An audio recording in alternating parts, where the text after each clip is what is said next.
Parking এ বই থেকে লেগে গেল খিদে লাগার বলে চাচারে ফোন করে দিলাম খানার অর্ডার। পরে চাচা নিয়ে এলো খানা নেওয়ার পরে খানা আনবক্সিং করতেছি। ঠোঙ্গার মধ্যে ঠান্ডা পানি, এখানকার পানি ঠোঙ্গার মধ্যে বেসে ঠান্ডার মধ্যে। তারপরে হলো আরেক ঠোঙ্গার মধ্যে হলো ভাত আর ডাইল হলো এক লগে। তারপরে যে গুদু গুদু প্লেট, 2 ঠোঙ্গা ভাত দুজনের। তারপরে হলো যে শসা আর পেঁয়াজ মানে স্যালাড।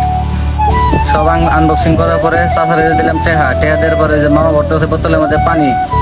তারপরে এগুলো খাওয়া মুখো। তারপরে এলো একটা কুশালের রসালা বেড়া ডক করতে করতে আইলো। পরে আমরা 2 গাড়ি ড্রাইভার মিলে দিলাম অর্ডার 2 গেলা। খাওয়া দাওয়ার পরে আইসাল ঘুম। পরে ঘুমাইছিলাম, ঘুমে থেকে ওঠার পরে নিশায় কি বানাচ্ছে। তারপরে ফেললাম লোডিং করবার নিয়ে গাড়ি লোডিং এ লাগাই দিয়ে আমরা বই রয়েছি ছাদের উপর মানে ওয়ালের উপরে। ঠান্ডা হাওয়া, গাছপালা, লেবার আই হারা নাই। তারপর গাড়ি একদম লোডও হারা নাই, লোডিং এ লাগাই দিয়ে রয়েছি খারাইয়া।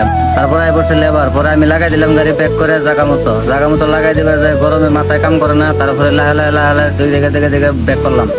তারপরে গাড়ি হয়ে গেছে লোড।